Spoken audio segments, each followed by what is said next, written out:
Imagine trusting someone with your life, only to discover they're the very person you should fear the most. This is the story of Nora Winslow, a 79-year-old grandmother with eyes that still carried the spark of a girl who once danced barefoot in summer rain. She had a heart so generous it could fill a room, and a faith in people that had never been broken, until now. For most of her life, Nora's world was full. Laughter, Sunday dinners, friends dropping by. But after her husband Cassian passed, and her daughter moved 3 states away, the silence began to take over. Her once bright home in the quiet town of Windermere felt heavier with each passing day. She still tried to keep her independence, tending to her roses, baking her famous apple crumble. But time has a cruel way of softening even the strongest hands. One small fall on her porch changed everything. Her family insisted she needed help. That's when Rhea Kellen came into her life. Rhea arrived like a blessing wrapped in a smile. Mid-40s, bright-eyed, with a warmth that could fool even the sharpest mind.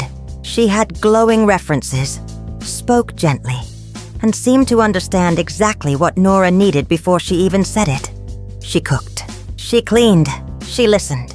She made Nora laugh again. For the first time in months, Nora's daughter stopped worrying. Her friends stopped checking in every day. "You're in good hands now," they told her. And Nora believed it.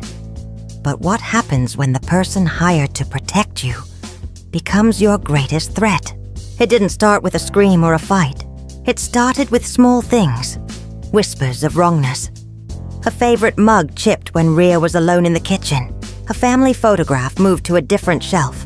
A set of keys that disappeared for a day, only to reappear in a drawer Nora never used. At first, she brushed it off. Maybe she was forgetting. Maybe she was getting old. That's what Rhea would gently suggest, with that same soft tone that made you doubt yourself. "You probably misplaced it, Nora. It's all right.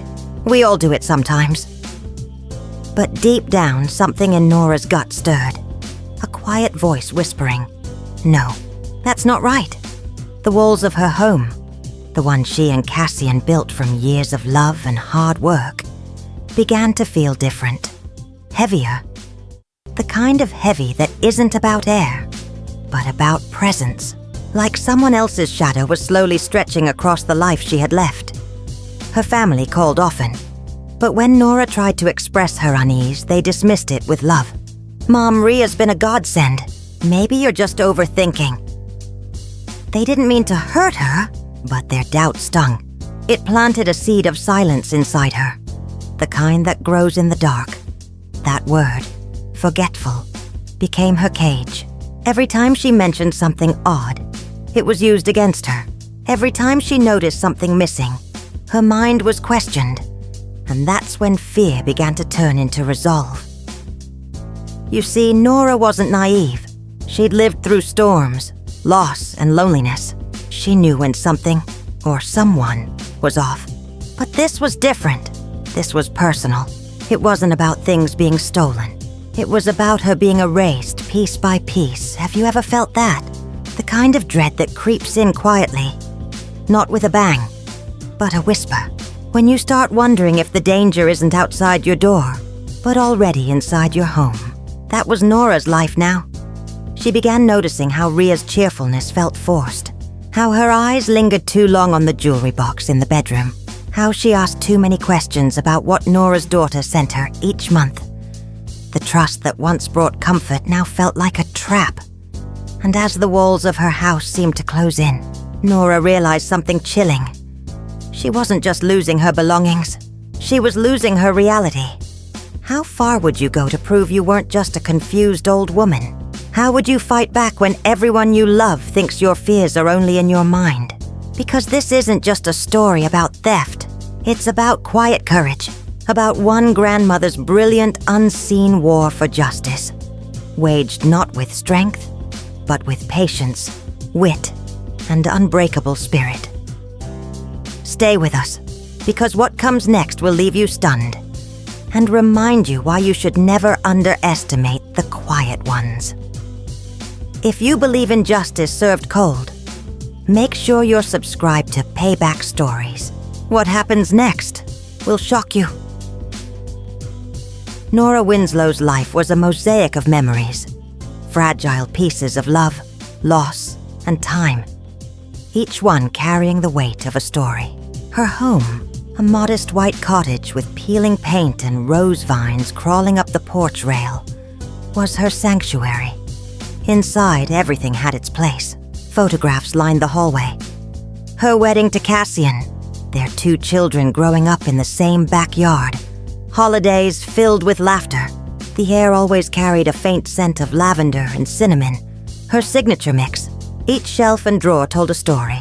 The porcelain figurines from their travels, the antique clock Cassian restored by hand, the books she read over and over just to feel his presence in the silence.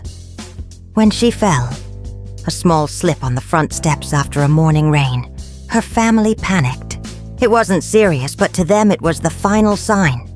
They loved her dearly, but they were far away. Her daughter in Colorado, her son in Boston, and love from a distance comes with guilt. So they made a decision. They'd find someone to help her, someone who could be their eyes and hands when they couldn't be there. Enter Rhea Kellen.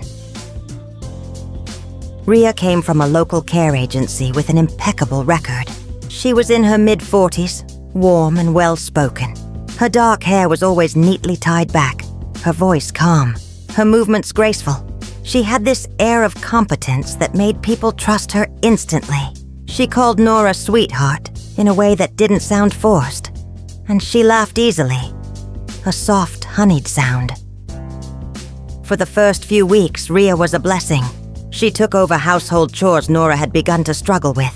She cooked hearty meals, brought fresh flowers for the table, and even joined Nora for her evening cup of tea. She'd listen to stories about Cassian, about the way he used to sing along to old Frank Sinatra records when he thought no one was watching. Rhea made her feel seen, and for someone who'd spent too many evenings staring at an empty chair, that meant everything.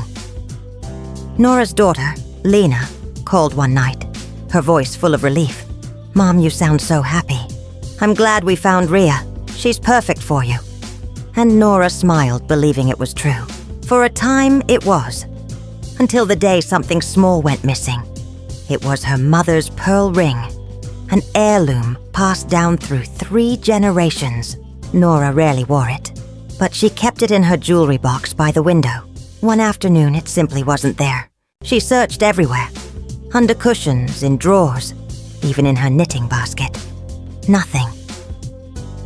When she mentioned it to Lena over the phone, her daughter sighed. "You probably just moved it somewhere safe and forgot, Mom. You've got a lot on your mind lately." That single word, forgot, cut deep. It wasn't just doubt, it was dismissal. It wrapped around her like a cold blanket, tightening every time she tried to protest. The next week, her arthritis medication ran out faster than usual. When Nora mentioned it to Rhea, the caregiver smiled, that perfect, reassuring smile, and said, "The doctor increased your dosage. Remember? I handled it with the pharmacy." But Nora didn't remember that at all. She knew her prescriptions by heart. She always had. And the way Rhea said it so casually, so confidently, it made her question herself. That's how control works. Not through shouting or threats, through small, deliberate seeds of doubt. Rhea's cheerfulness began to feel less like kindness and more like a performance. Her routines became stricter. "You should rest now," she'd say, even when Nora wanted to read or call her neighbor. She began rearranging things without asking. "It's just tidier this way," she'd claim. Slowly, Nora felt her home no longer belonged to her. The old house, once a warm echo of family life, now seemed to hold its breath. When the floorboards creaked at night, she wasn't sure if it was age or something else moving through her space.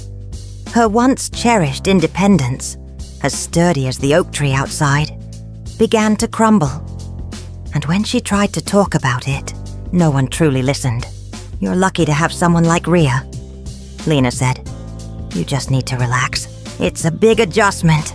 "Lucky," That word replayed in Nora's head until it soured. Because luck didn't feel like this. Luck didn't make you afraid in your own home.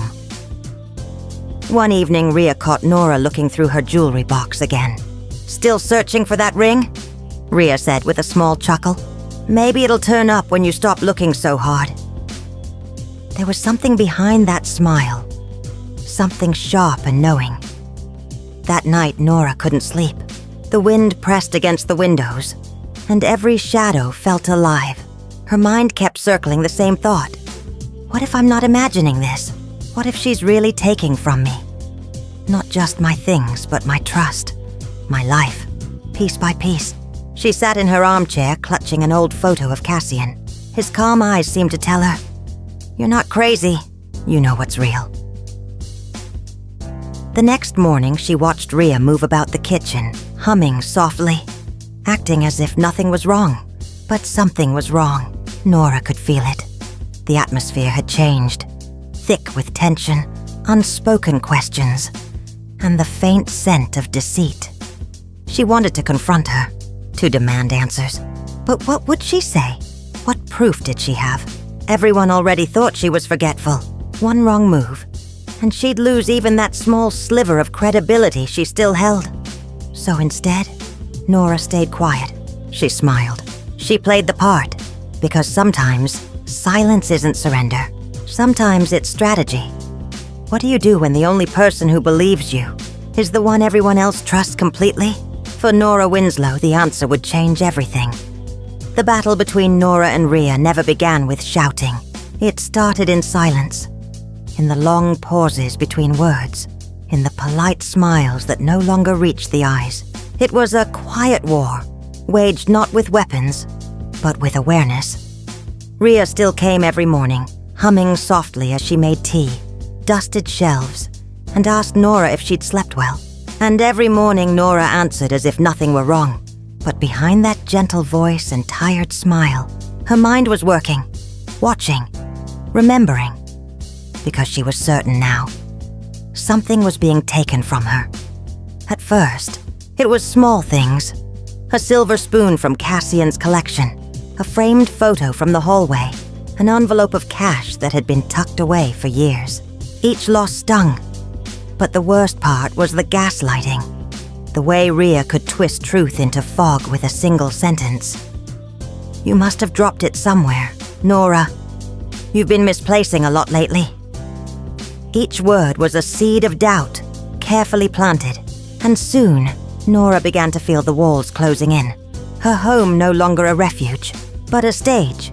So she decided to take notes. One morning, while Rhea was out getting groceries, Nora pulled her Bible from the shelf. Inside, she tucked a small notebook, her secret journal. Every page carried her trembling handwriting. Tuesday, pearl ring still missing. Thursday, medication bottle half empty. Rhea said I took extra. I didn't. Sunday, picture of me and Cassian gone. She said she dusted the table. She kept it hidden, writing late at night when the house was still. Every creak made her heart race. Every gust of wind made her grip the pen tighter. She wasn't just an old woman anymore. She was a detective in her own home. But the real heartbreak came with the photo. It was a picture of her and Cassian on their wedding day, taken under the oak tree in her parents' yard. The frame had always sat by her bed. The last thing she saw before sleeping, the first when she woke. And one morning, it was gone. She asked Rhea about it, her voice shaking. "Did you move my wedding photo?" Rhea blinked innocently, drying her hands on a towel. "Oh, that? I might have taken it off the table when I dusted. I'll put it back once I find it." But it never returned. That photo was more than an image. It was Cassian's memory, his promise, his presence. Losing it felt like losing him all over again. And that's when something inside Nora snapped. Not with anger, but with clarity. She wasn't losing her mind. She was being stolen from, piece by piece, memory by memory. That night she sat in her chair, gripping her Bible with trembling hands. Her chest ached with a mix of grief and fury. "They all think I'm confused," she thought. "But I know the truth, and I'm going to prove it." The next day, she called her son, Eli. Her voice was unsteady but firm. "Eli, she's taking things from me. I'm sure of it." He paused, sighing. "Mom, Ria's been great. You've said yourself she helps so much. Are you sure you didn't misplace anything?" Nora's throat tightened. She wanted to scream, but she knew it would only make things worse. She forced a smile into her voice. "Maybe you're right," she said softly. "Maybe I am mistaken." But in her heart, she knew better. After that call, something shifted. She stopped seeking reassurance from others. She realized that no one was coming to save her. Not her children, not the agency, not the neighbors who waved from across the fence. If she wanted the truth, she'd have to fight for it herself. From that moment, Nora's fear transformed into determination. She began moving more carefully, noticing the details she used to overlook. The faint scratch on her lockbox, the way Ria's eyes darted toward her purse when she left the room. Every sound became a clue, every action, a piece of a larger puzzle. One morning, she watched from her armchair as Ria watered the plants near the window. Nora's gaze followed the movement of her hands. Smooth, practiced, but a little too deliberate. That was when she saw it, the pearl ring on Ria's finger. For a heartbeat, the world froze. It was unmistakable. Her mother's ring, the one she had cried over, searched for, prayed would turn up. Nora said nothing. She simply looked away, her face calm, but inside her heart was pounding like a drum. That night, she wrote in her journal again, her handwriting jagged with emotion. The ring was on her hand. "She doesn't know I saw. I won't confront her yet. I need proof, solid proof." She didn't sleep much that night. Her mind replayed everything, every small theft, every missing item, every lie that made her question her sanity. The next morning, she woke to Ria's cheerful humming in the kitchen.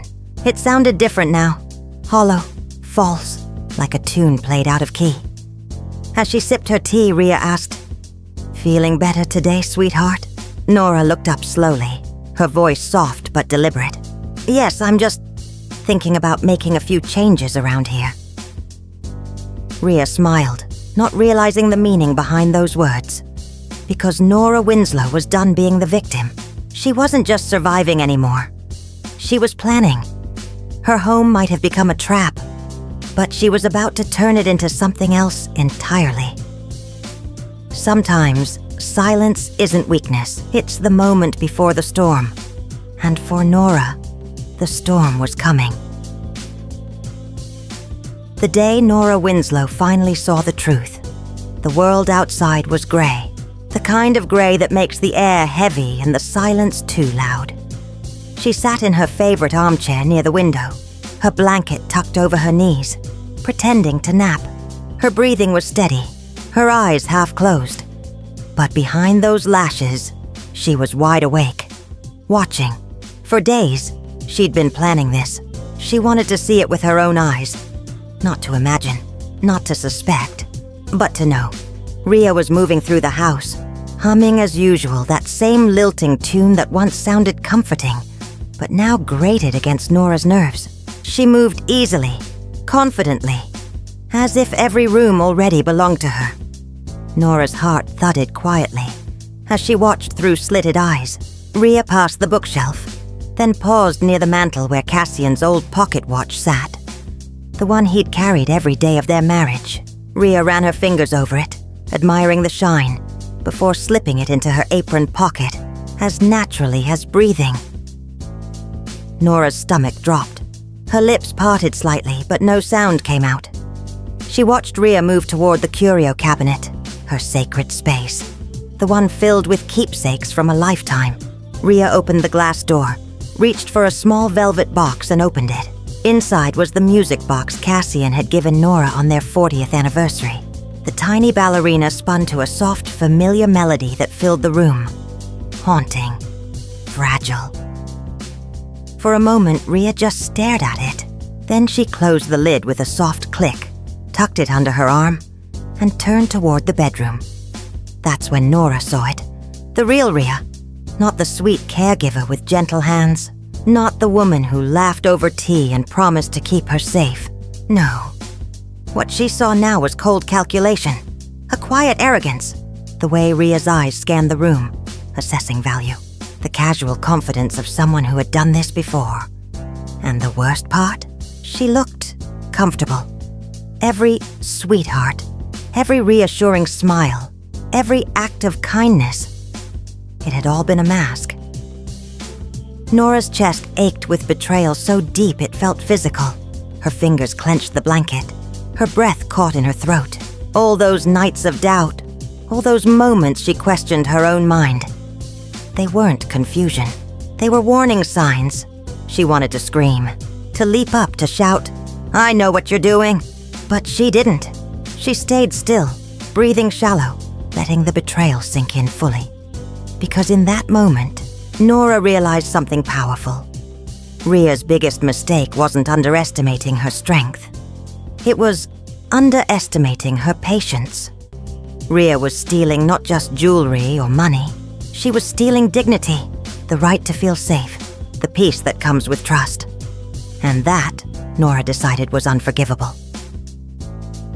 When Ria left that afternoon, whistling softly as she walked down the path, Nora sat in silence. Her hands trembled, but her mind was sharp. She'd seen everything she needed to see. For a long while, she stared at the empty mantel. Cassian's watch was gone. The music box was gone. Her memories were being sold one by one. But not for long. She whispered to the empty room, "You took the wrong woman for a fool." The fear that had lived in her chest for weeks began to fade, replaced by something else. A burning calm. That kind of calm that comes when grief turns to determination. She knew she couldn't confront Ria directly. Ria was younger, stronger, and too clever to corner without proof. This wasn't about winning an argument. This was about building justice, brick by brick. She looked around her home. The same walls that had once witnessed love and laughter now felt like silent witnesses to a crime. The realization hurt, but it also gave her purpose. Nora had been underestimated all her life. First as a woman, then as a widow, now as an old lady. But what Ria didn't know was that age doesn't dull the mind. It sharpens it in the right hands. Nora began to think like Cassian would have. Methodically, logically, carefully. If Ria was stealing, there was a pattern. And if there was a pattern, it could be proven. Over the next few days, she watched even more closely. She noticed the way Ria lingered near her purse when she was distracted, the way she subtly diverted questions about money, the way she always insisted on handling Nora's mail to make it easier. Each new observation wasn't just anger fuel. It was evidence in her mental file. But one night, when Nora was alone in bed, the weight of it all caught up to her. She turned over, clutching her pillow as tears streamed down her face. She missed Cassian more than ever. She wanted him to hold her, to tell her she wasn't crazy. She whispered into the dark, "I'll make her pay, Cassian. I promise you I will." The next morning, when Ria arrived, Nora smiled like nothing had happened. She even offered her a slice of coffee cake, just like always. Ria, oblivious, sat and chatted. The perfect caregiver once more. But behind that gentle smile, Nora was already laying out her plan. A plan born not from revenge, but from the quiet, burning need for justice. Because Ria had crossed a sacred line. And Nora Winslow, the woman everyone thought was too old, too fragile, too forgetful, was about to prove just how dangerous kindness can become when it's betrayed. Betrayal had stolen her peace, but it also gave her clarity. And clarity is where payback begins. Nora Winslow didn't sleep that night. The house was still, but her mind was alive, clear, sharp, and finally, certain. She'd spent months doubting herself, letting others convince her she was forgetful, frail, confused. But now she knew the truth. And that truth became her power. This wasn't just about missing trinkets or stolen jewelry. This was about dignity, about not being erased in her own home. And so that night, Nora made a decision. She wouldn't confront Rhea. She wouldn't raise her voice or throw accusations. She would do what her late husband Cassian always said to do when life got dark. Use your mind, not your fury. That's exactly what she planned to do. The first step was understanding her right.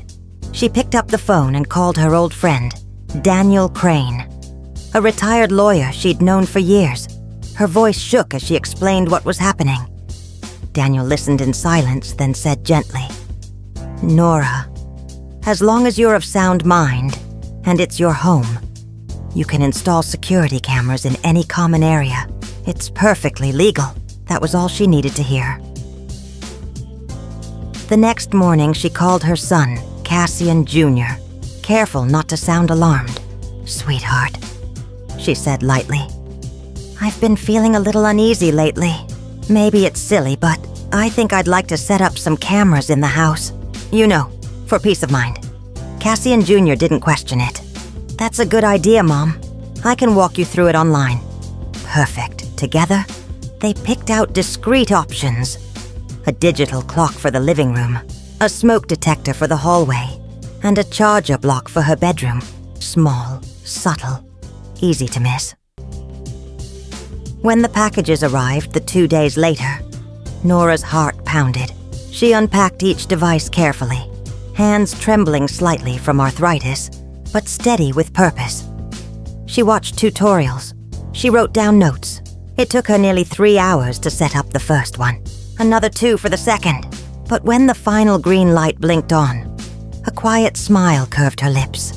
Every beep, every successful connection felt like a victory. This wasn't revenge born of hate. It was justice born of resolve.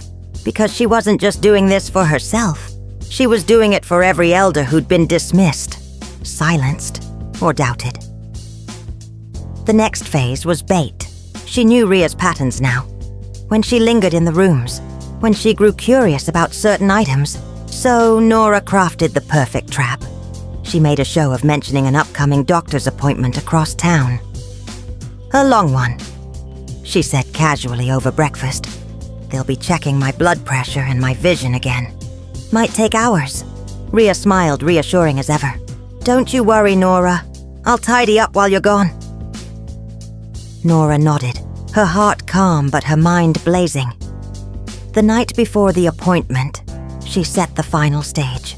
She placed her jewelry box, the one Rhea had eyed more than once, on her dresser, slightly ajar, as if she'd forgotten to close it. Inside were several valuable pieces: a pearl necklace, a silver brooch, a sapphire ring Cassian had given her on their anniversary.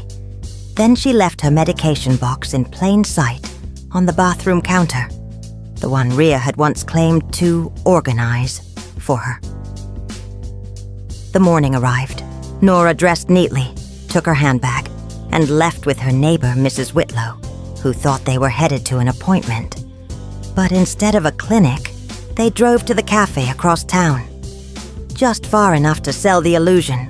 All the while, Nora's phone sat in her purse, connected to the hidden camera app. Every few minutes she peeked at the screen, watching the empty living room feed. Her pulse stayed steady, patient, deliberate. Then around 1:13 p.m., the motion alert blinked. Rhea had entered the bedroom. Nora's stomach tightened, but she didn't flinch. She just watched. Rhea moved to the dresser, her face calm, her eyes scanning. She opened the jewelry box, pausing only for a moment before slipping the sapphire ring into her pocket. Next, she turned toward the bathroom. Nora couldn't hear the audio, but she didn't need to. She saw Rhea unlock the medication box with a small key, pour the contents of a bottle into her purse, then neatly relock it. It was surgical, practiced, cold. Nora swallowed hard, her throat dry. This was confirmation, but also heartbreak. For months, Rhea had looked her in the eyes and lied, comforted her, fed her, touched her shoulder with feigned tenderness, all while violating the sanctity of her trust. And now, there it was, the truth in high-definition clarity. By the time she returned home that evening, the storm inside her had quieted. She moved through the house slowly, taking in the air of false calm that lingered. Rhea was her usual self, chatty, sweet, pretending to care. "I hope your appointment went well, Nora. You look tired." Nora smiled faintly. "It went just fine, dear. Thank you for holding down the fort." She sat down, nodding softly as Rhea gathered her things and left for the night. The moment the door clicked shut, Nora reached for her tablet. She replayed the footage again. Not out of doubt, but to burn the truth into her memory. Then, she saved the files to 3 separate flash drives, labeling each carefully in her tidy handwriting. Evidence 1, Evidence 2, and Cassian's proof. It wasn't just data, it was justice. Captured, contained, undeniable. As she slipped the last flash drive into her Bible, the same one that held her secret journal, she whispered, "Thank you, Cassian. I did it." Revenge is often loud, angry, fiery, destructive, but not this kind. Nora's revenge was quiet, strategic, rooted in love for the life she'd built and the man she'd lost. She wasn't out for vengeance. She was out for truth. And that truth, caught on camera, preserved with care, was about to shatter every illusion Rhea had ever built. Nora Winslow had built her trap, and tomorrow, the reckoning would begin. The next morning, the air in Nora Winslow's home felt different. Still, heavy. As if the walls themselves knew what was coming. Nora sat at the kitchen table, her tea growing cold beside her. She'd slept maybe an hour, but exhaustion didn't touch her. Not today, because today she wasn't just an old woman. She was a witness, a warrior in a cardigan. The proof was sitting quietly on her tablet. The videos saved, the files labeled, the flash drives hidden safely inside her Bible. She'd checked them again and again. Each time she felt the same chill. Each time her resolve hardened just a little more. Rhea arrived right on time, cheerful as ever. "Good morning, Miss Nora. How's my favorite lady today?" Her voice was sugar, but Nora heard the poison underneath it now. Every syllable felt false. Nora smiled faintly, stirring her tea. "Oh, I'm doing just fine, dear. Just fine." Rhea went about her usual routine, folding laundry, humming that same off-key tune that had once filled the house with warmth. Now it just made Nora's stomach twist. By noon, Nora excused herself. "I think I'll rest for a bit, Rhea. You go ahead and take your lunch." When she was alone in her room, she reached for her phone and made 2 calls. One to her son, Cassian Jr., and one to the local police. Her voice was calm, steady, almost detached. "Yes, officer. I have something I need to show you. Something about my caregiver." An hour later, there was a knock at the door. Nora opened it to find a uniformed officer and her son standing side by side, both wearing the same uncertain look. "Mom?" Cassian asked softly. "What's going on?" Nora didn't answer. She just turned, gestured toward the living room, and picked up her tablet. Rhea appeared from the hallway, surprised to see company. "Oh, I didn't know we were expecting visitors," she said, her tone bright but wary. Nora took a slow breath, her fingers hovering over the tablet screen. "Rhea," she said, voice trembling slightly. "You've been such a help to me. I can't thank you enough." Rhea's smile faltered. "Just a fraction. You're too kind, Nora." Nora pressed play. The room fell silent. On the screen, Rhea appeared, clear as day, walking into the bedroom, opening the jewelry box, pocketing the sapphire ring. Then the bathroom, the medication box, the key, the theft. Every move deliberate, precise, caught in perfect clarity. The color drained from Rhea's face. Her mouth opened, but no words came out. Her hands twitched at her sides. Cassian froze. "Mom, what is this?" Nora's voice was quiet, but each word cut cleanly through the air. "This," she said, "is the woman who's been stealing from me. The woman you told me to trust. The officer stepped forward. "Ma'am, I'll need to ask you to stay seated." Rhea stammered. This is a misunderstanding. Save it," the officer said, pulling out a notepad. "We'll sort this out at the station." Rhea's face crumpled into panic, the charming facade shattering completely. "Nora, please," she begged, voice cracking. "You don't understand. I needed the money. I wasn't—" Nora interrupted softly. "You needed my trust, and you sold it." For a long, heavy moment, the room was silent except for the soft ticking of the clock. Then the officer guided Rhea toward the door. Her voice rose in desperation. "Please, Nora, don't do this. I've taken care of you." Nora looked her dead in the eye. "No, dear.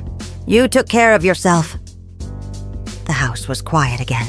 But this time, the quiet didn't feel heavy. It felt earned. Nora turned to her son, who was still staring at the tablet.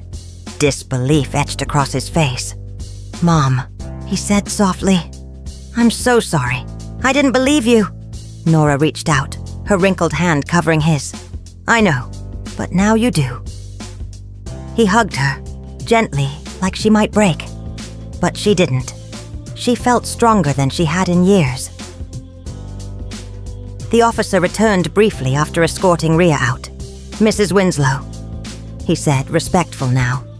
"This footage will make the case open and shut." "You did the right thing," she smiled faintly. "I just did what I had to do." When the door finally closed behind them, Nora walked to the mantel. The empty spot where Cassian's watch once sat stared back at her. A scar in her home, but it didn't feel like loss anymore. It felt like closure. She whispered almost to herself. "We did it, Cassian. We really did." That night, she didn't sleep out of fear. She stayed awake out of peace. For the first time in months, the walls around her didn't feel like a prison. They felt like protection. The fear was gone. The silence was calm. And when she finally drifted to sleep, she dreamed of Cassian, standing by the old oak tree in their backyard, smiling that same kind smile he always had. Justice doesn't always roar. Sometimes it whispers. Through quiet proof, through courage born of heartbreak, through the steady hand of a woman who refuses to be erased. That day, Nora Winslow didn't just expose a thief. She reclaimed her life. The weeks after Rhea's arrest passed in a haze of paperwork, phone calls, and long emotional conversations. But for Nora Winslow, something had shifted. Something deep and irreversible. The fear that had once clung to every corner of her home was gone. In its place, there was stillness and peace. Her family, once distant and distracted, now called every day. Cassian Jr. flew in that first weekend after the arrest. When he walked through the door, he didn't see the fragile mother he'd worried over. He saw a woman who had fought her own battle and won. "Mom," he said softly, sitting across from her at the table. "You didn't just protect yourself. You protected all of us from living with regret."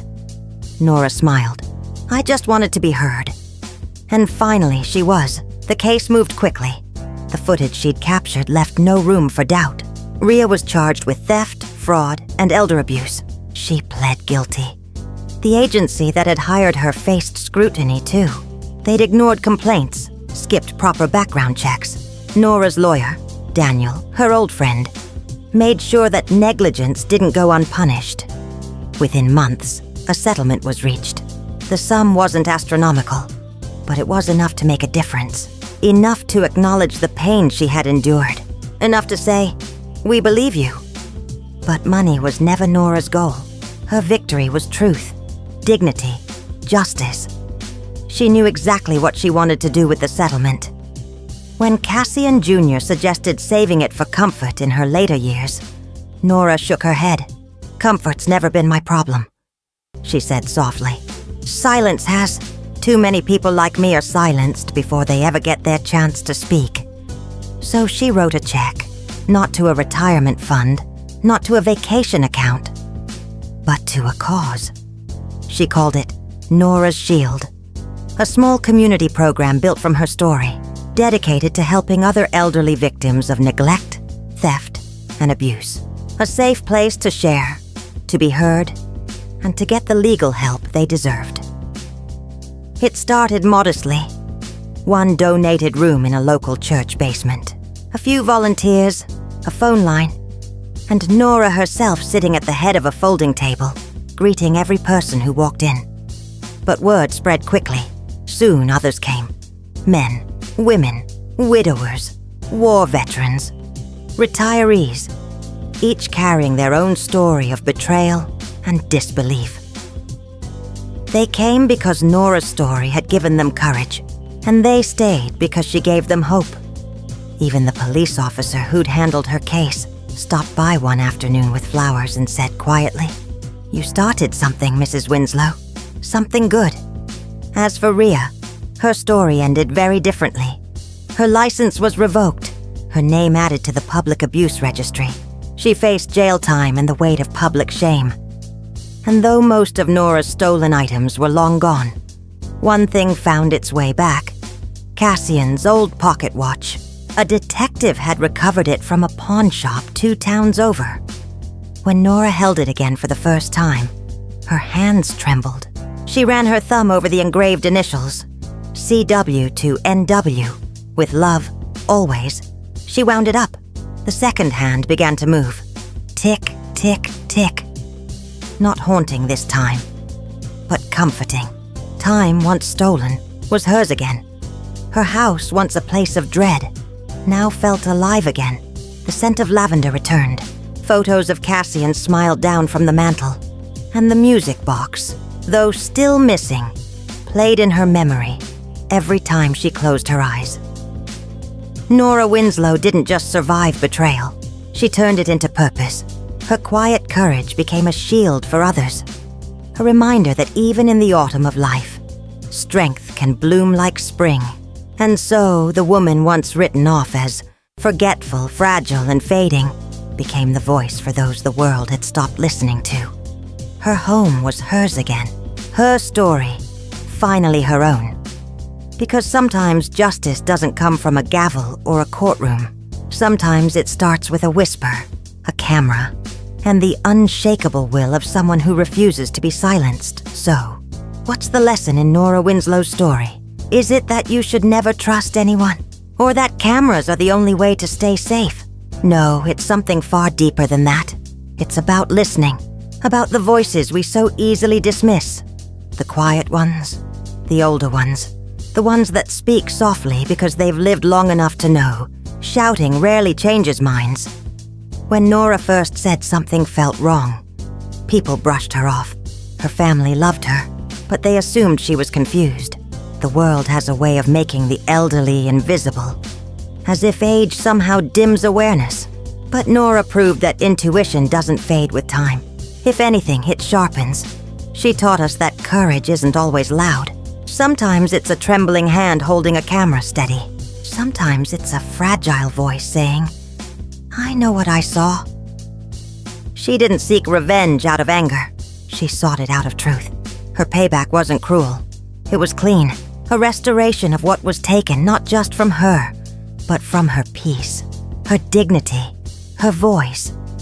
When Rhea betrayed her, Nora could have given up. She could have accepted the labels. Forgetful, fragile, old. But she didn't. She turned her pain into a mission. And that's what makes this story powerful. Not the arrest, not the courtroom, not even the victory. What matters most is what came after. Because one woman's heartbreak became the foundation for hundreds of others' hope. Through Nora's shield, she gave others the strength to say, "I'm not crazy. I'm not confused. I deserve to be safe. That's real justice. That's real payback." And maybe that's what we should all remember. Never underestimate someone because of their age, their softness, or their silence. Because sometimes the quietest person in the room is the one planning the most extraordinary act of courage. Nora Winslow reminded us that even in your later years, your story isn't over. Your strength can still surprise people. Your voice can still change lives. And your light, no matter how dim it seems, can still expose the darkest of shadows. If you've ever felt dismissed, doubted, or powerless, let Nora's story be your reminder. You don't need to be young to be brave. You don't need to be loud to be strong. And you don't need anyone's permission to fight back for what's right. Her payback wasn't about revenge. It was about reclaiming her worth, turning betrayal into legacy, turning fear into fire. Today, Nora's shield continues her mission, protecting the elderly, educating families, ensuring no one else endures what she did. Every person who finds safety there carries a piece of her strength with them. Every story told under that roof is proof that healing can grow from hurt.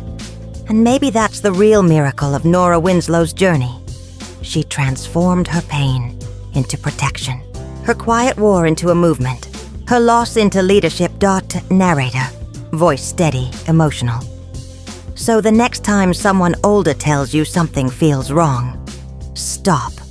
Listen. Believe them. Because behind that trembling voice might be the strength to change everything. And to those watching who've been hurt, doubted, or betrayed, remember, even in your darkest hour, you have a choice.